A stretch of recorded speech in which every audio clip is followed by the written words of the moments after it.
Thanks so much. I'm joined by Emily Uematsu Banzhaf. Please tell me if I'm pronouncing that well That's or correct. not. You did it really well. So many people botch Cool. it. But no, that was Thanks great. so much. Yeah, cool. I'm glad. I always try to get it right. So please, Emily, what's your current role and where are you working? Right now, I'm a content designer at a company called WillowTree. So we're a digital product agency. We build apps and websites for companies. Okay, And awesome. I also work with the Open Voice Network too, and I lead the ethical use task force there. And I've been working on with that group for quite a while now. Yeah, that's great. You were involved in a paper that was released recently, right? Yes, we're actually working on version 2 of it, so that's should be coming Okay. soon.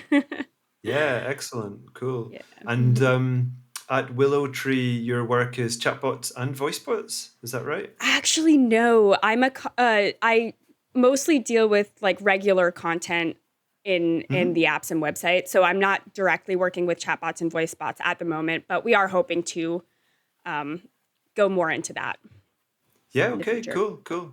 Okay, that's grand. Because you're so involved in the conversation design community, so I'm really wanting Right. to hear your views on all of these aspects Yeah. that we're going to talk about. I'm excited. So. Yeah, cool. So what I want to do, I don't even have a timer, but I'm going to be gentle about this. I was thinking I would give you 30 seconds per question, and these are straightforward. We don't need to go in depth at all. I just want to get your impression, Mhm. and we're not talking about best practice for all conversation designers. It's like what works for you, right? Sure. So, roughly in 30 seconds, please tell me what's the most useful thing you use at work? Actually, Google Docs or Word, honestly. I use it to write down all of my ideas and keep track of what I need to do. It's simple, but it's so useful. Yeah, cool. So, you're using all of the different apps within those two office suites? Yeah, Yeah? pretty much. Yeah, Those Okay. they work for starting out at least until you get to like the actual tools and Yeah. implementation. Okay, awesome. Yeah, I'm the same. I'm using Yeah. those all day. And so, how do you make sure your copy is good enough? Conversation review. I think there's no other way to really do it because looking at numbers alone can only tell you so much. People would be Hmm. surprised at how many successful conversations there might be on paper, but when you actually go through conversations, people might not be getting what they need. Like I've seen people getting sent to wrong intents, um, but it looked like it was a successful conversation. Yeah, absolutely. So you mean like the testing and the feedback loop? Yes, Yeah? absolutely. Okay. Awesome. Yeah, I totally agree. And Yeah. so with conversation design, what surprised you most when you first got involved? I think how much thought needs to go into each and every single turn of the conversation. And also Hmm. how important wording is too. Wording can really make or break an experience for someone. Yeah, absolutely. Okay, cool. I think you've definitely done those in 30 seconds. So well done. Great start. Thanks. Yeah, lovely, succinct answers. Okay, so let's go into the main interview. Like I've got quite a few questions prepared, and the theme is kind of focusing around bot personas, but from various different angles. Mhm. So I think the best way to start that is to ask, what does the term bot persona mean to you? To me, it's a character that's created to help people accomplish a specific goal. Mm-hmm. And the Mm-hmm. persona should be a representation of the target users or the people that you want to interact with your experience. Yeah, okay, cool. And so when you say it should be a representation of the users, how do you feel that works in practice? Do you mean like it should be like them, or it should be like the person that should speak to them? If that, am I making sense there? Yeah, no, I think it should cater to what the users want, I think. Hmm.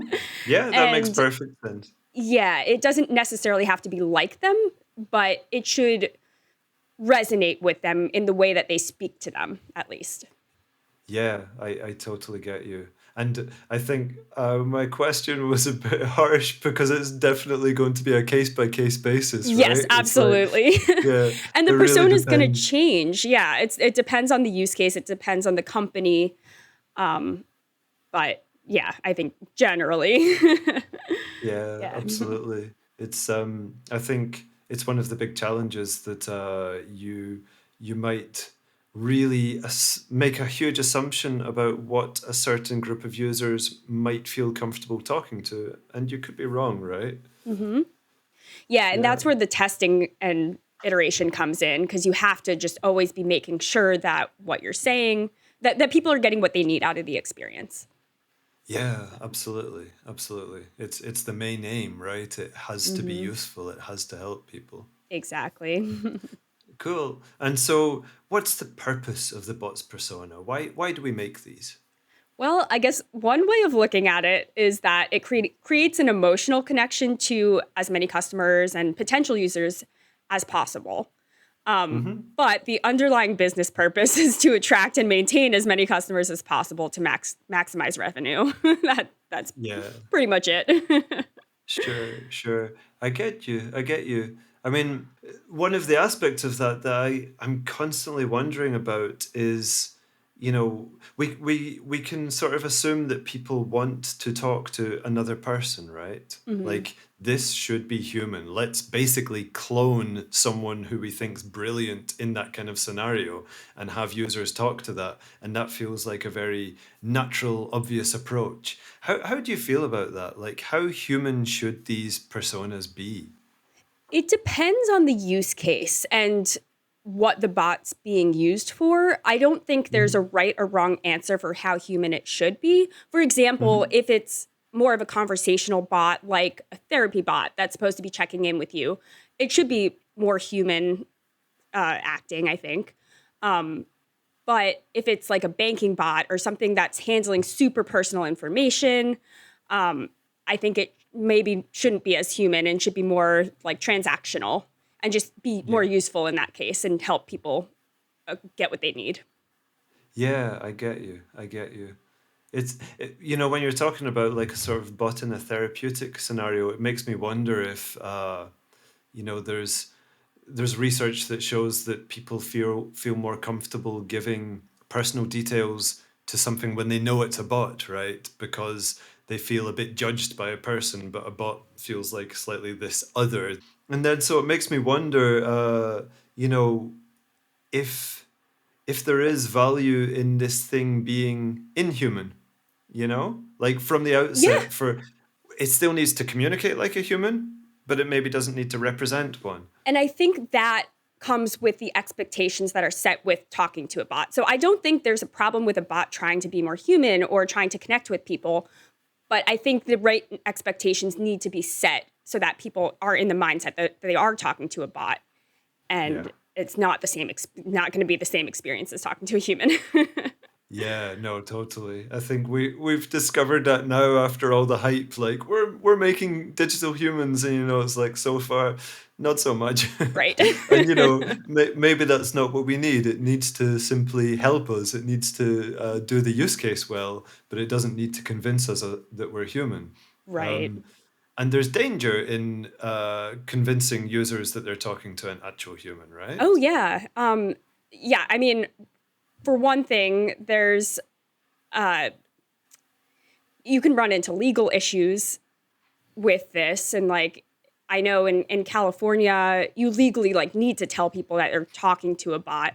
And like this is Yeah. super easy to fix. You just introduce yourself as a bot or depending on the language that you can use legally like virtual assistant to make it a little bit more understanding and yeah, Uh huh. I think there are a lot higher expectations when you make a bot more human that they're going to be able to respond in that human way. And if you don't meet those expectations, you have the potential to lose a lot of customers or just have people be really frustrated and angry with the experience. Yeah, absolutely. Absolutely. It's almost like being honest from the outset that it is a bot solves quite a few issues, right? Because it Yeah. frames the user's expectations, and of course there's a legal requirement in quite a few uh,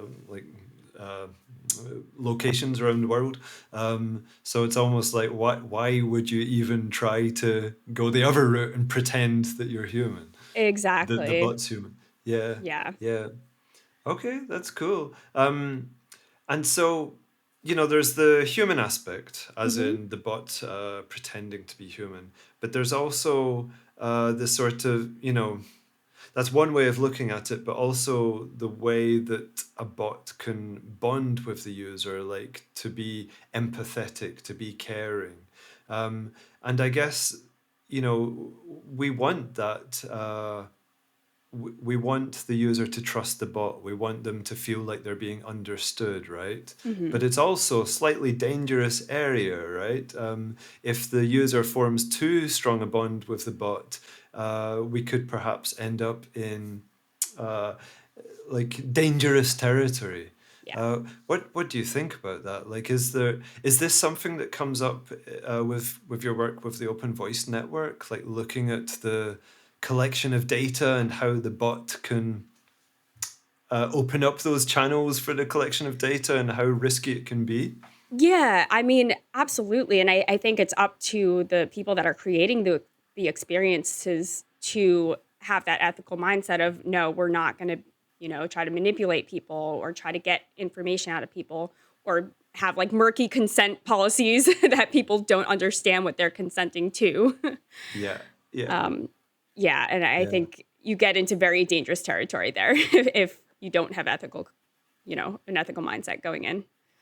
Yeah, absolutely. And just the thing that you pointed out there, like the consent, I feel like even by the nature of talking to this bot, which is talking to you in natural language, the Mhm. concept of people giving their consent and perhaps dealing with legal speak at the same time, it can be Mhm. really complex and also undermine the bot, right? Because the Yes, bot absolutely. speak. So yeah, it's somewhere that of course, companies have to ensure that they are being legal and, you know, gaining the consent, the Mhm. explicit consent from the user, but then how to communicate that in a way that says the right things, but Mhm. also in a way that feels like it's part of the bot experience. It's conversational and it's understandable because contracts there it's basically a different language, right? Yeah, and there's so much you need to tell people, especially in relation to voice too. It gets so Mhm. long and it's just not feasible to just, you know, talk at people for hours like trying to get them to consent to this information. So I think Yeah. the solution to that is trying to get them to consent through like email or have their policies really clearly stated on their website or another place that's easily accessible for people and easy to understand for anyone. Yeah, absolutely. I would hope that with the prevalence of bots, all kinds of business language is going to become more accessible, more understandable, more, like I really struggle with contracts and I'm very Yeah, careful to make sure I understand it, but it takes so long. And right. of course, not with all. Like, I know which contracts really matter, but sometimes if you're signing up for a website, you're not going to read pages and Oh, pages. exactly. Yeah. Yeah. And it's Yeah. it's particularly dangerous with voice just because of the amount of information that can be taken from your voice, Hmm. even from one interaction. So, Yeah. and I think right now, like there are very few laws when it comes to voice specific privacy and regulation and that kind of stuff. So right now the burden is on the user to be knowledgeable about these topics and know what they're consenting to, which is unfortunate, but that's what Yeah. that's what it is. No, totally. It's definitely unfortunate because it's a new technology, so people are very much like, I don't know what to do with Yep. this. And I think this could be one of the reasons why there is still a little bit of mistrust, like, oh, the voice assistant's stealing my data. And Absolutely. it's like, there could be legitimate situations where that's happening. Mhm. But at the same time, our interactions with all technology have that risk. Like a mobile phone is a microphone, a loudspeaker connected to the internet collecting data, which is Mhm. exactly the same as a voice assistant. But still, the idea of the voice assistant now has this kind of baggage that people have attached to it, where it's like, oh, that thing I need to be careful about. Right. Yeah. Yeah, this is fascinating. When you talk about all of the different things that can be collected from voice data. Could you go into that a bit, please? Because I know that that's part of your research with Open Voice Yeah. Network, and I think it's super useful for people. Yeah, sure.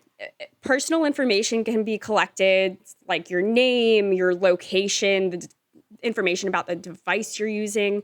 Companies are collecting information even about your contacts right now. Mhm. So unless you like opt out of those, they collect that by default, depending on the Yeah, company, of course. But right now, companies are opting to collect that default information um, sure. instead of having users opt in. And aside from personal information, they can also collect information from biomarkers in your voice, which help people detect diseases or illnesses that people could have. And Hmm. you can also detect how someone's feeling from speech emotion recognition. So they can tell if you're like angry, if you're sad, hungry, intoxicated, that kind of Yeah, stuff. And assumptions, they can collect that data and assume things from it. And that can be used to market stuff to people or in other forms like that, which can be really yeah. dangerous. No, So, absolutely, absolutely. It's we're revealing so much as we talk, right? yeah, Without exactly. realizing it, without Hmm. realizing it. And they can Yeah, even hear like ambient noise and get stuff from that. And they can tell your ethnicity. They can tell your, yeah, race. You can yeah. infer socioeconomic status. There's a lot that can be collected. No, totally, totally. It's like this. This is somewhat of a new challenge to consider. Like it's fantastic. You're collecting this knowledge and you're releasing these articles with Open Voice Network, and then it's like the challenge of you know how to use this in a trustworthy way, because there is benefits to all of this data if used right, isn't there? Absolutely. Yeah, it's for example the was it voice biomarkers you were saying, like Hmm. you can tell. I know that they've been able to detect COVID from the voice. Right. COVID, Yeah, Parkinson's is another one that they've been getting pretty good results with too. yeah, Um, yeah, but yeah, the dangers, of course, come with like bias and discrimination and just, yeah. data sets in general. What you're talking about there in terms of being able to identify someone's various aspects of their ID, Mhm. their persona. It can be used to collect these things, and then a bot itself can potentially collect that, but it can also potentially use it as part of the conversation, you Mhm. know? So a bot could talk about politics or social issues or all sorts, like, Right. maybe currently in America, it could be talking about the voting, Mhm. which I think is a very uh, emotional issue Yes. for many Very. people. Yeah. So, if we're talking about a branded bot, because most but not all are, for perhaps a bank or any brand, Mhm. how deep do you think they should go into other conversational topics? Because a user can say anything they want. Do you Mhm. think a bot should be ready to go down those other avenues? Like a bank's bot could talk. Sorry, a bank's bot could talk about voting. I think for a banking bot or any other branded bot whose primary use case is not directly relevant to discussing those issues, absolutely not. I think Okay. um, it's really dangerous. It's really risky, and there's almost no reward for it. And that's almost a bad news story waiting to happen. I um, get you. yeah. Yeah. Uh, But but why? Like, Like if if a brand clearly stands for something, Hmm. let's say, for example, if a brand is clearly feels Republican, that's what they believe in. Hmm. Why shouldn't their bot reflect that brand value, so to speak? If they're catering to users that want that out of the bot, I think go for it. I mean, I think you're just limiting how many people are interacting with your bot if you decide to go into those button issues and topics. And I Yeah. also think bots are not set up to handle those conversations at the moment, Hmm. unless, and like going back and forth and debating these topics, like there's almost no way that you would have to really like thoroughly design out the conversation with any possibility.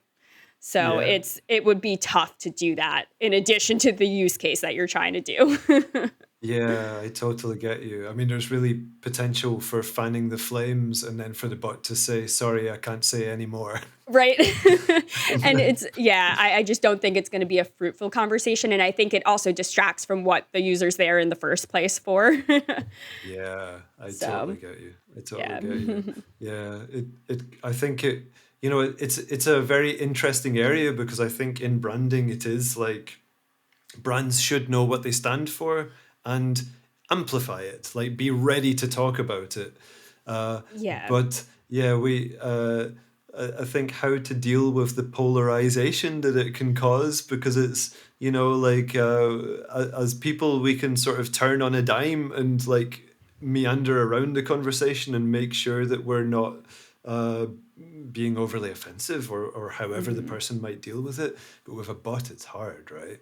Yeah, exactly. And I think we really, until bots have more, can handle more complex conversations and also remember like the context of the conversation. I think, especially with those topics, it's very nuanced to some of those topics and what you're discussing. So they have to be Yeah. able to handle that as well. And I just don't think the technology's there yet. Yeah, I totally get you. I totally get you. Thanks. It's cool. So is there anything a bot should be ready to talk about apart from its use case, its main purpose? I think it shouldn't, I think in general, it should stick to the use case. I think there are certain situations, such as like sensitive or emergency situations, that they might want to have a prepared response for. Hmm. And not necessarily if the bot can't help them directly, at least give them resources that can help the user get the help that they need. Yeah, Because it sure. might not be relevant to the use case specifically, but it's about helping your customers. And I think those are situations in which you need it shows your values and that you care about people when you're able Yeah. to help them and direct them to the right place. Yeah, totally, totally. I get you. I mean, the bot doesn't need to be able to answer every need, but it should be able to at least pass you on to whoever Yes, can. Yeah. exactly. Yeah. Yeah, yeah. It makes suddenly the scenario popped in my head that perhaps uh, somebody could call a car insurance bot and want to set up a new account, Hmm. but at the same time their car is broken down. You know, Right. could happen. I know it's like it's a Yeah. very random scenario, No, but it's that bot should be ready to, not just set up the car insurance, but also just be like, "Hey, instantly, your car's broken down. Let me help with that." And right, exactly. Or at least call like your I don't know, the roadside assistance or something like that. Just or yeah, give him the number or yeah, something like that. exactly. Connect them to the right person because it's Yeah, it's not the use case, but it's totally relevant to the use case. exactly. Yeah, Yeah, for sure. yeah. No, that's great. And yeah, I need to talk to you about sound. I need Yes, to because it's absolutely. impossible. It's impossible to avoid sound because like you're a professional violinist, and which is absolutely amazing. And that means that you think in sound, right? You Yes. think of melody and the nuance of sound. Hmm. So Do you feel that the sound of the voice of the bot can affect the user's relationship with it? Absolutely. And you have to choose the right sound based on the use case, the brand, the users that you're talking to. Um, and it's just, you really have to know your users and be able to connect through them with the sound, Yeah. and with the sound of the voice.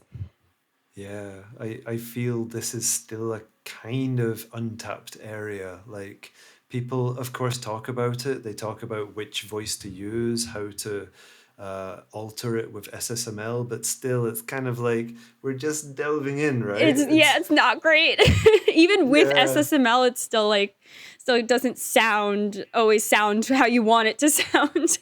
no, totally.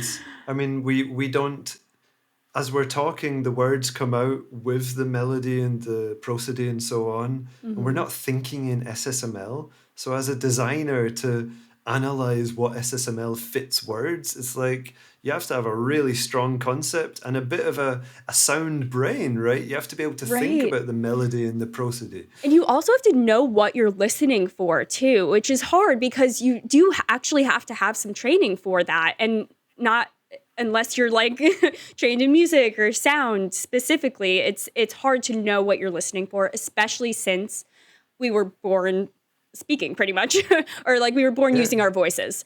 So we yeah, just do it totally. automatically. So we don't actually think about what's going on behind what we're saying when we say it. Mhm. So I guess being able to do that takes some practice and skill. Yeah. And I would love to, like, I really feel that the violin angle can be very useful in this conversation because, of course, you play Mhm. violin very well. And so, when you're thinking of phrasing on a violin, Mhm. are you thinking of verbal phrasing at all, or is it a different language? It's a combination of both in terms of like articulation or how the sound is coming out. You can think in like syllables. Like if you want to start with like an attack or something, you would want more of like a k sound, Uh-huh. something like that. Um, but in general, I think phrasing, you're thinking of, I guess, where does the phrase go? What's the high point? It's like telling a story pretty much. And Yeah. just thinking about the smaller phrases and how they also relate to the overall story and how Yeah. you can create a complete story within with all of those little phrases. Yeah, yeah, absolutely. It's like you're thinking of the peaks and valleys, like Hmm.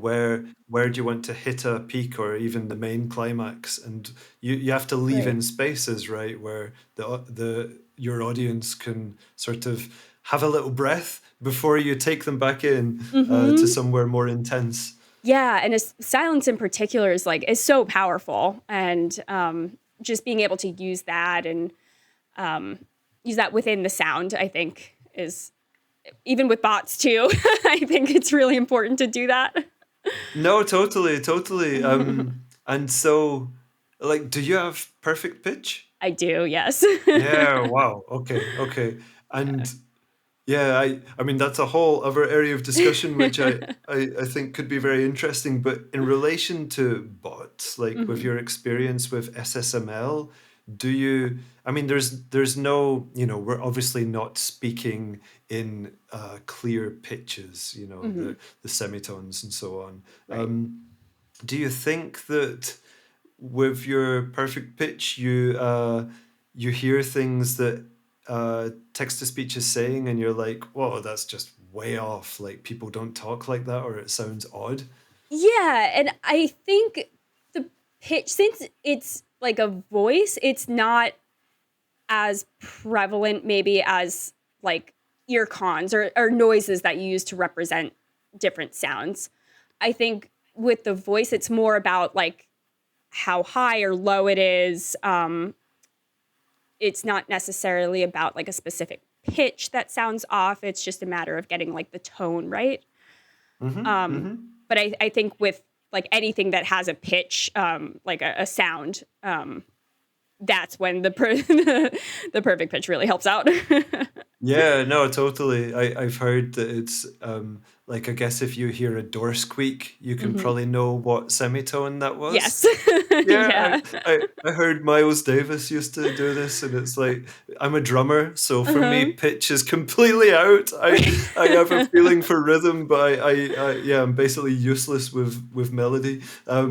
But yeah, it's really amazing. And so, are you thinking of music when you're doing SSML? Yeah, I think in terms of how I'm shaping a specific phrase or how I'm saying something to people. So I Hmm. think about like what is the direction of the pitch during the sentence? Like, am I going up? Am I going down? Um, how fine? Like, do I take uh, pauses or breaths during specific words? And Yeah. how do I get the SSML to reflect those so that it sounds more human? Yeah, that's a great one. It's like clearly sort of chunking bits of information and putting the pauses in between. And also emphasis too, like am I emphasizing specific syllables out of specific words? And Hmm. if so, like yeah, if you don't emphasize those specific syllables, like how someone would say it, it sounds really bad. Yeah, yeah, Yeah. absolutely, absolutely. And so, would you say it out loud yourself to get a feeling for the prosody before you do it in SSML? Yeah, I think that helps so much, and it just helps you like really think through how you're saying it, and Hmm. everyone's going to say things differently, so it depends Yeah. on the person and stuff. But I think in general, for the most part, like the way you say stuff should be pretty similar. It just might be like what you say that could be different, but yeah, the meaning behind it should be the same. No, absolutely, absolutely. Exactly as you say, everybody talks differently, so you can get ballpark right, but you Right. if you get it too specific, then it might work for a very specific group of users and not the rest. Exactly. Great if Mhm. that is your users. Yeah. Uh, yeah, yeah. Well, yeah, that's fantastic, Emily. I feel we've gone into some really nice stuff that I know it's useful for the industry, for everybody involved in conversations and conversation design. Yeah. So thanks very much. I I feel like we've got it. Um, Thank you so much for so having me on. yeah, no worries. If you're happy to be contacted, are you happy to be contacted by Yeah, people who are absolutely. interested? Yeah. Yeah, cool. Sure. Where can they get you? LinkedIn is probably the best place to reach me. So you can find me, Emily Uematsu Banzhaf, on LinkedIn. So Okay, awesome, cool. So thanks. Have a great day. thank you so much. You too.